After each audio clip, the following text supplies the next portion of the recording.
Ladies and gentlemen, we may finally be so back. Torishima may have let it slip that Toyotaro is actively working on the Dragon Ball Super manga as we speak. We also have a ton of leaks to get into for the Genkidamatsuri event, which is going to reveal the future of Dragon Ball Super in 2026. Absolutely ginormous things going on. But before we get into all of that, we have to talk about the news of today, which is Dragon Ball Gekishin Squadra Season 3. So if you take a look here, they literally just finished their presentation, and I'm pretty excited about the new season. I know not a lot of people are playing Gekishin Squadra, but it has a small committed player base.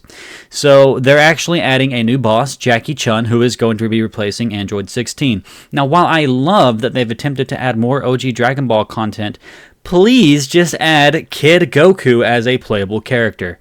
I appreciate that they're adding Jackie Chun in, but, you know, give us Kid Goku at least.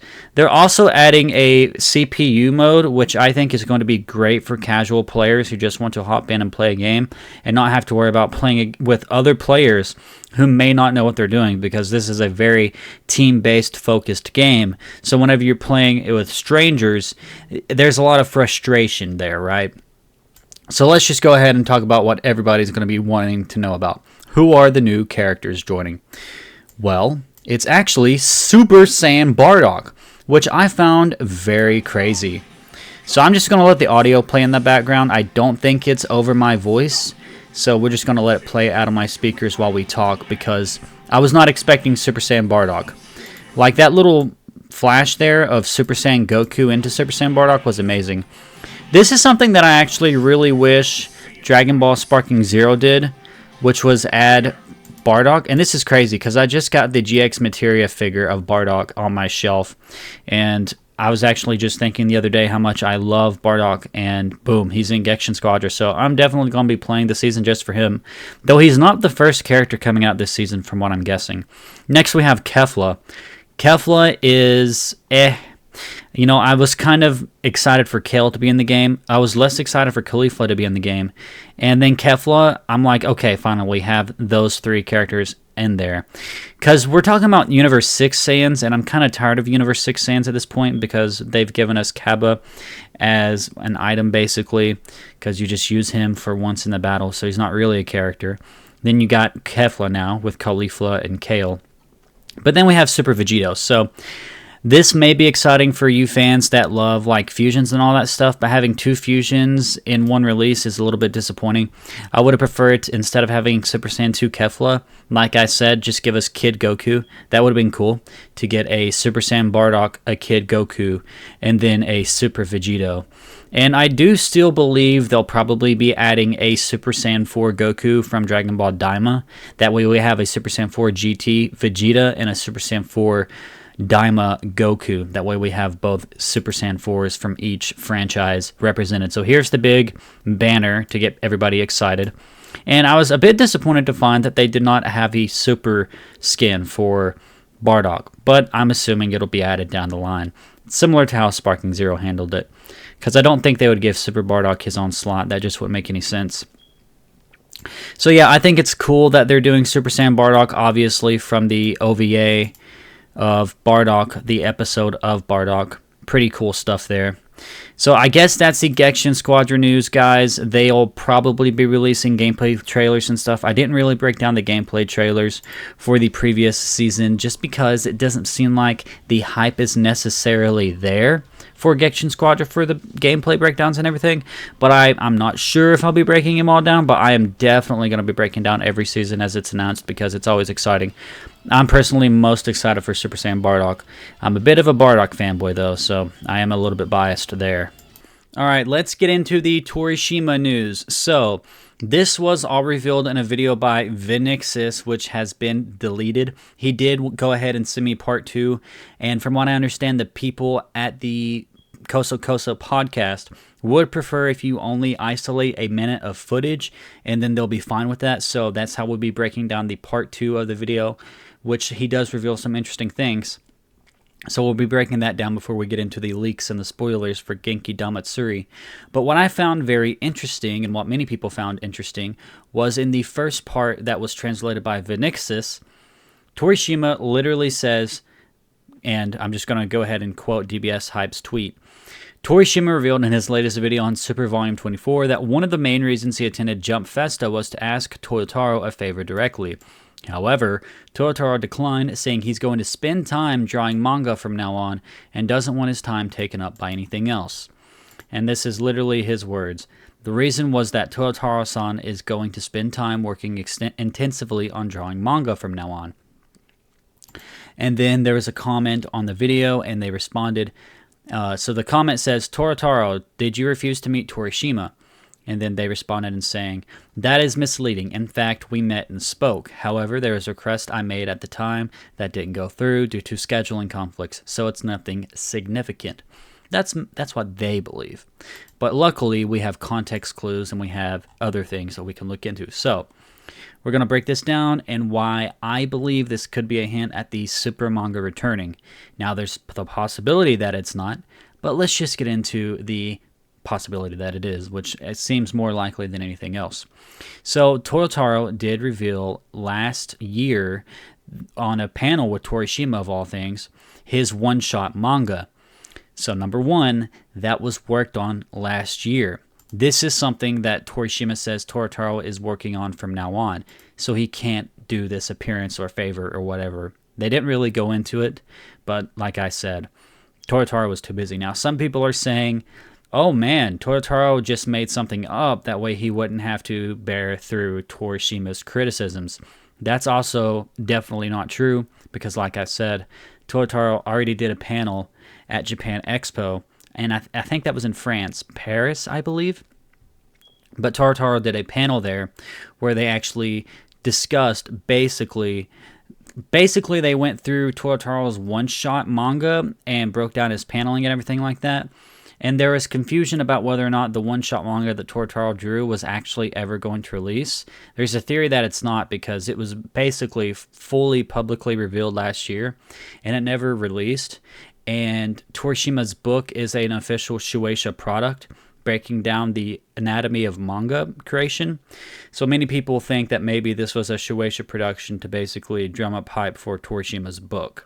So with that being said, it's pretty obvious that if this thing is going to come out, and like I said, many people don't believe it actually is, it's definitely probably done by this point. So in that, keep that in mind, when Torishima says Toyotaro is going to focus intensively on drawing manga from now on, there's literally only one other manga that Toyotaro would be focusing on drawing intensively from now on. That would be the Dragon Ball Super manga.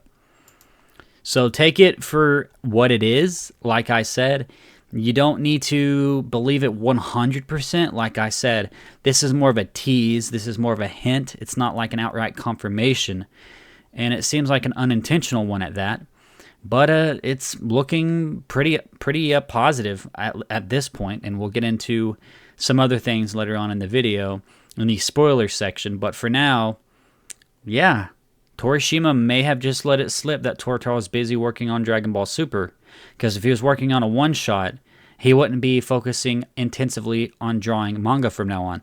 And I reached out to Vinixis just to clarify this, if this is accurate, and if this is, I didn't want to make any crazy reaches, but this is accurate. He's working on drawing manga from now on intensively. That's something you do like a month-to-month basis. Very busy, very rigorous work. So yeah, it's looking very interesting. So I will definitely keep you guys posted, especially with the big Genkidamatsuri event with Shueisha there and Capsule Corporation Tokyo and Bandai Namco and Toei Animation. We may seriously be back. So like I said, I really want to break down the second part of the interview, but unfortunately what's going on is that they really only prefer you use a minute of their footage. So just to break down the context of the rest of this before I go into the most interesting part, which is I think a pretty good anecdote by Torishima at the end of the video, they're basically talking about the artwork that was done by Toyotaro at the Jump Festa event on the wall. I'll just go ahead and show it to you real quick in the video here. That iconic piece of art right there. So basically they were comparing it to these two artworks that people were sending them, saying, look, Toriyama also did artworks like that. And Torishima was basically breaking it down and saying it's kind of the same, but not really, because in this artwork here, Goku is facing in the center, so you know he's the main character. And then in this artwork on the left, Goku is in the center, and then everybody else has their eyes looking in different directions, but it's a collage, so it's different. And then Torishima went and explained that you really need to read the original Dragon Ball manga over 10 times to understand what he's saying. And he also went into the fact that anime is getting more popular and that more overseas fans get into the series through the anime. And he also thinks that there are more fans of the anime and they probably critique things without exactly knowing what's going on. And it just became this discussion about overseas fans versus Japanese fans, and also a discussion around the fact that some fans, even in Japan, are becoming more anime-centric than they are manga.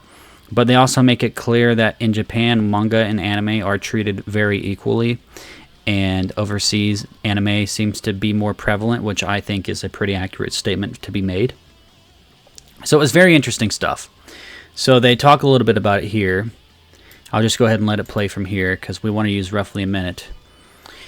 So they say also there are episodes from the story that are easy to convey and those that aren't. So they also talk about like the differences in Japanese culture versus English culture, or Western culture, I should say. So looking at this, when they saw the image on the left, they said, oh, no, it's totally different from what Torishima is saying. That's just what happens with people overseas. If they don't understand based on the explanation I just gave, to put it bluntly, their manga power is low, which is the ability to read manga. At the source of animation, there is the original manga. And regarding that original manga, they lack the recognition of how much a single human struggled to create those characters. Which is very true, but that's also another point he raised, is that he basically believes that in order for Toyotaro to really grow into his own, he should create his own characters, because he's too much of a Dragon Ball fan, and he can kind of tell that, basically, was what he was saying. So that way he can learn and grow with characters that he himself creates and gets personally invested in, which I guess is pretty decent advice, but at the same time, this is Dragon Ball Super. This is the continuation of Dragon Ball. We should definitely be focusing on Dragon Ball characters. Let's continue. So they only look at the finished product. They only look at things that are moving. And then he goes on to say, that's the point, isn't it? They don't understand. So saying this is really rude, but the people who are reading Dragon Ball during its serialization in Shonen Jump in real time are the happiest people. Waiting excitedly for a whole week for a 15-page manga, spending such a wonderful time. For people other than that, the further away they are, I'm sorry, but it's like the difference between someone eating fresh vegetables and fruits in the field and someone eating frozen food that has just been thawed out, I believe that was. Frozen food, that's what? Been defrosted. The difference, that much different exists. So Torishima, as usual, coming out with his own truth, pretty harsh truths, and some people may agree with him or disagree. I definitely wanted to include this because this was in the original post that Vinixis made, and unfortunately he had to take it down, so there you go. Very interesting stuff by Torishima, and yeah, do you agree with him when it comes to the criticisms made? Do you understand? I mean, I definitely understand where he's coming from with this, but at the same time, with the original artwork by Toyotaro, which was right here, Toyotaro is trying to display that they're all on the same, basically on the same level, and they're basically all the main character. So, and again, Torishima has basically indicated in the past that he hasn't really read Dragon Ball Super. He's talked with Toyotaro in interviews and said that he had no idea what their working relationship was like with Toriyama. So I'm not sure Torishima has the best context for the advice he's giving. But at the same time, it's probably a problem if you do see somebody that's never seen it and they do have this opinion. Maybe Toyotaro should still be drawing Goku in the center just to make it clear he's still number one. But I definitely understand Toyotaro's own perspective on this as well. So anyways, guys, we are going to be getting into the big spoilers and the leaks, and as usual, this will be time-stamped so you don't get any spoilers for what could be in the Genkidamatsuri event. It's going to be big.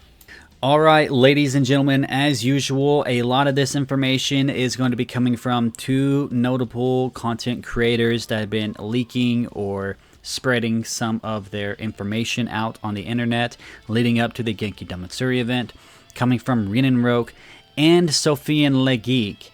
Now, SAIYAN Le Geek's video, I tried to do the translations and it just didn't sound the best. I wasn't really understanding.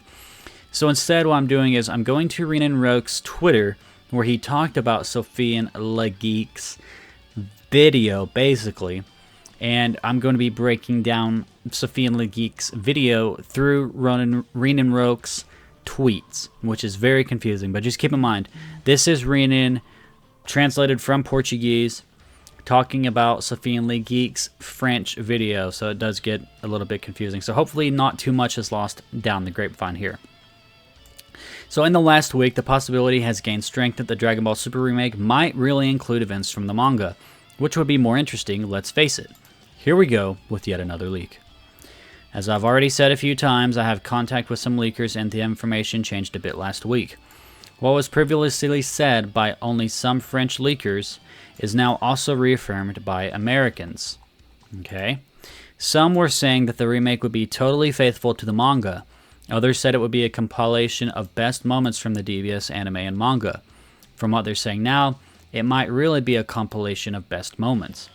And then they show an example of what you might see, which is Goku using Hakai or Destruction on Fusion Zamasu. The leak. The remake will be of the DBS anime. The conclusions of the arcs will be the same as the anime we already know. Everything the same. However, in the middle of the arcs, they will include some things from the manga, dialogues and events and battles, for example. Which scenes should go into the remake? Those that were suggested by Toriyama while the manga was being produced by Toyotaro. He had more involvement in the production of the manga than in that of the DBS anime, which I think is probably true based off how Toyotaro has talked.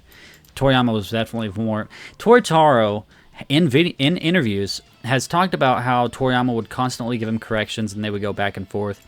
And then sometimes Toyotaro would basically hand something in and Toriyama would approve it. So previously, before Toyotaro really got vocal in interviews and things, people had a opinion that Toriyama just gave bullet points and then Toyotaro just interpreted that, but no. It looks like they had a much more close working relationship than what was previously thought a few years ago. This remake would therefore be more faithful to Toriyama's original idea. And again, in the manga, we had Gohan versus KEFLA, which was pretty exciting to me. For this reason, they should sell this remake as a Dragon Ball Super the way Toriyama imagined it. And I have said this for a long time. The highest currency, the most valuable thing that Dragon Ball has at the moment is Dragon Ball as done by Akira Toriyama. The last thing we have for sure that we all know about that was done by Toriyama is the rest of the Dragon Ball Super manga and the Dragon Ball Super manga events that weren't in the anime. That makes sense that they might want to do that. This leak gained traction after a famous leaker on this social network spoke about the canonization of events in this remake of Dragon Ball Super. As for Daima, from what they're saying, it'll be totally ignored anyway, which makes sense. Anyway, it's a leak. Everything could be different in the final product. Marvel movie leakers usually get everything wrong and nobody kills them. We'll only know the truth for real at Genkidamatsuri. Let's wait. So yeah, there you have it. It looks like the most popular rumor or leak, whatever you want to say it. I would say this is more of a leak because it's coming from one source, and I would classify a rumor as coming from unconfirmed, unofficial, unknown sources. Again, we're talking about Rinenroke and SAIYAN Le Geek. These are two content creators who have thousands and thousands and thousands of subscribers. They have a following. They have a lot to lose if this is inaccurate information. So I would classify this as a leak. Similar to, again, Rinenroke puts it pretty well at the end of his thread talking about Marvel leakers. There are Marvel leakers who have a large following who leak information. Sometimes it's right, sometimes it's wrong. So yeah, this is very interesting stuff. So what do you think about this? It seems like basically the best idea we have of this series is that it will probably be a Dragon Ball Super remake that basically incorporates the events from the manga. And ideally, hopefully, what they would do is after they catch up to the Tournament of Power, they continue with a recap of the Dragon Ball Super Broly movie, and they use that extended script that Toriyama did, which I would be very excited to see, an extended version of the Broly story in the Super anime should it be remade. And then after that, we could get Moro, we could get Granola, we could get the superhero prequel arc, we could get superhero in 2D animation, which would be exciting, and then we could get the superhero epilogue, and then whatever may be coming next, because Rin and Rogue thinks we could be getting something next. About the Dragon Ball Super manga, according to 2 leakers I spoke with, the January V-Jump and /or the Genkidamatsuri should bring information about this. Predicted return in February, March, or April 2026. So this honestly is not that much of a hot take. I do think it's about time we start getting more stuff from the Dragon Ball Super manga, because there were issues around the rights, and if this event, Genkidamatsuri, has Shueisha, Toei, Capsule Corporation Tokyo, and Bandai all involved, it would make sense that maybe the rights issues have been resolved. And who knows, maybe part of those rights issues is that they wanted things to be consistent, so they're redoing the Dragon Ball anime, and then it will be going right into the events of the manga exclusive stuff. That would be pretty exciting. So let's talk about and speculate on what I believe, just based off everything that we know so far. So probably not the January V-Jump, because if they were going to reveal the return of the Dragon Ball Super manga in the V-Jump magazine, they probably would have talked about that at Jump Festa. But I could believe they reveal it at Genkidamatsuri during the weekly Dragon Ball News special edition, which is going to have Victory Cheetah there. So that would be exciting. That would honestly be pretty exciting. So maybe they'll reveal it at the Genkidamatsuri event. There's a possibility they reveal it in the V-Jump magazine, but I honestly don't see them doing that, because if they had any intentions of that, like I said, they probably would have revealed it at Jump Festa. As far as when it would be returning, I think maybe February is a little too soon, possibly March or April if this does turn out to be accurate. But what may not be accurate is how many projects we thought were officially being announced. So let's just go up this thread. Changes to Genkidamatsuri. One of the 2 projects might be delayed. There's emerging information that one of the 2 projects might be delayed due to a new behind-the-scenes conflict, though it's not entirely clear what it is. The new game is still guaranteed to be announced. Let's wait and see. Vinixis says, fake. Let me be clear, I don't know the number of projects being announced, I'm simply saying that the original event schedule remains unchanged. That said, the leaked images have had some repercussions outside of Genkidamatsuri. And of course, if you have not seen the leaked images, I will not be talking about what those leaked images depict in this, but they do depict the events of Dragon Ball Super, I'll say that. And then we had somebody chiming in and talking about the event and hoping that they have 2 announcements, and Vinixis says, I hope so. And then they basically said, it says it's part 1 and part 2, and it's separated by a game announcement, so the implication is that there's basically 2 different projects. Vinixis explains, nah, that doesn't mean anything. In Japan, it's common practice to repeat an announcement at different times with different guests or more details, so more people can enjoy the big reveal. Plus, if we want to be precise about the wording, they're talking about a single announcement split into 2 parts. Super announcement part 1 and part 2, which is true. Still, I hope there'll actually be 2 announcements. I'm just saying it's not a sure thing. Maybe this time, since it's being streamed live, they won't do what they usually do, which will be cool. So where does this misunderstanding come from? Where did this all spawn? And I don't want to pin all the blame on him, but DBS Hype may have had something to do with this. Now, we love DBS Hype. DBS Hype does a good job reporting the news and basically sometimes posting leaks.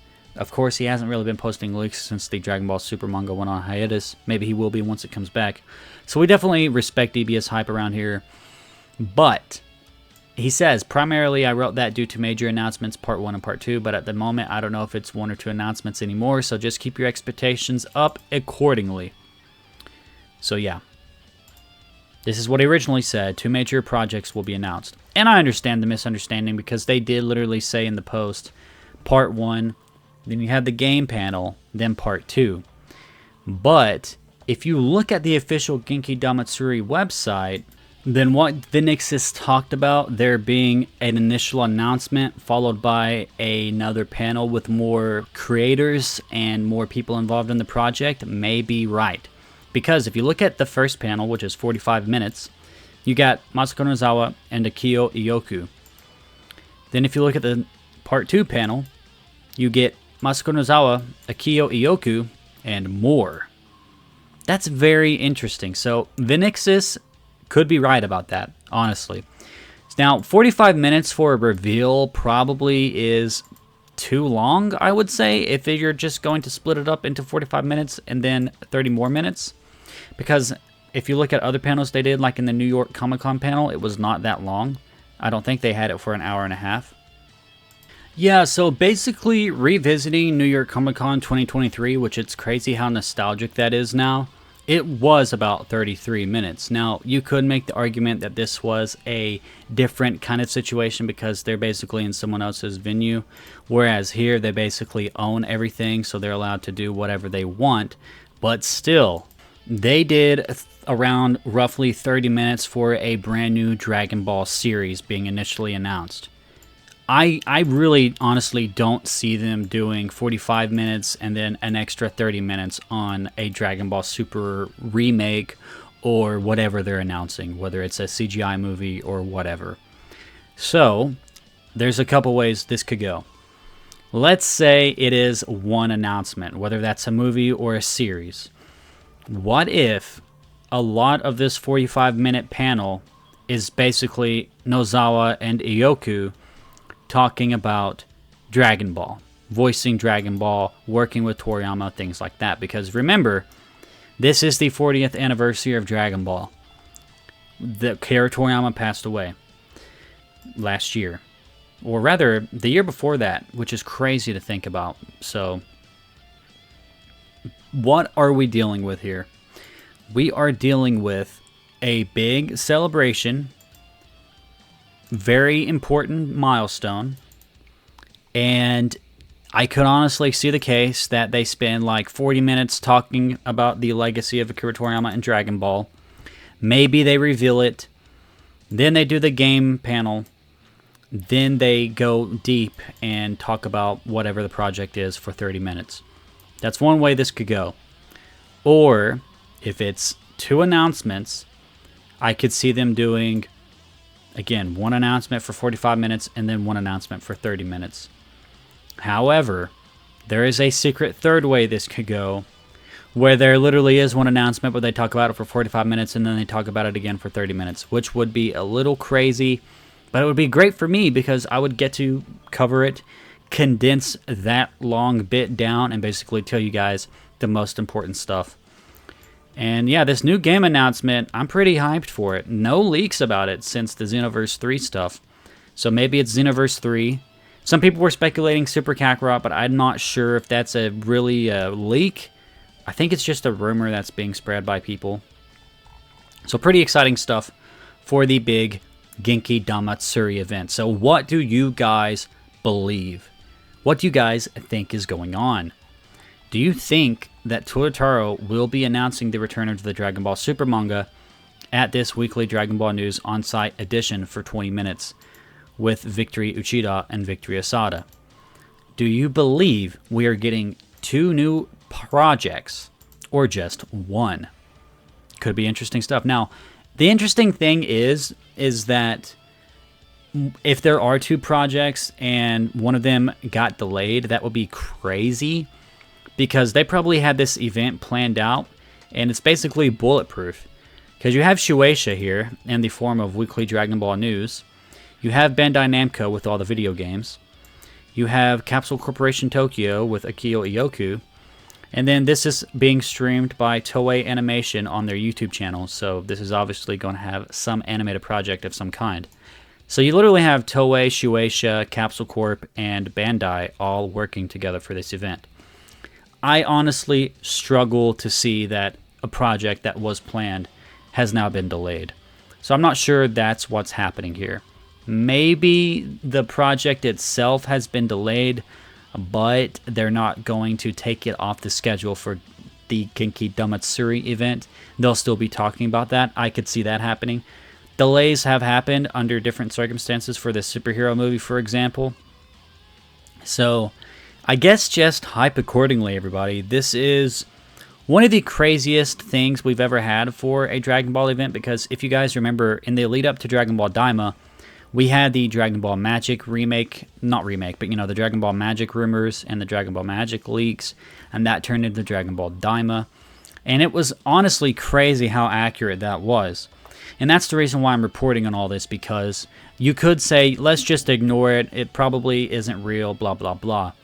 But who would have guessed the Dragon Ball Magic leak about Goku being turned into a kid and exploring another realm with demons and all that stuff? Who could have predicted that would be real? That was insane, and it turned out to be deadly accurate. So I'm sorry if you are one of these people that think that this stuff shouldn't be talked about. I think it should. Even if it's inaccurate, it's still a fun story to cover. But if it's accurate, that just rings back to what happened with Dragon Ball Magic being Dragon Ball Daima. This is basically that same trajectory. This is the same plot line, if you want to say that. An event is announced, and then we get a ton of leaks leading up to it, and there is one prevailing story leading up to it. For the New York Comic Con panel, it was Dragon Ball Magic, which turned into Dragon Ball Daima. For this, it's looking like a Dragon Ball Super remake. Now, there is some conflicting reports on what that will end up being. Whether it's 100% faithful to the manga, whether it's somewhat faithful to the manga, and then continues to tell the manga faithfully, that remains to be seen. And yeah, if this does turn out to be a Dragon Ball Super remake, boy oh boy, there will be some ruffled feathers. Now, I will definitely be reviewing it every week and talking about it and covering it. But what I'm really hoping we get, whether it's in V-Jump or Genkidamatsuri, is an announcement for the Dragon Ball Super manga returning, because that's what I really want. So, because that's where the story originates, that's where the story, honestly, like Torishima was saying, the Japanese basically view the anime and manga equally, maybe even the manga more valid, obviously. I feel the same way with Dragon Ball Super. I really want to know what's going on with Black Frieza. I don't think that they're going to retell the End of Z stuff. I think they'll just do Black Frieza, and then if they do continue the Super manga after that, they'll go past End of Z, most likely. So that's where I'm most excited. I would tolerate a Dragon Ball Super remake only if it gave us the manga back as well. But anyways, guys, that's enough for me. Let me know what you think about all this crazy information.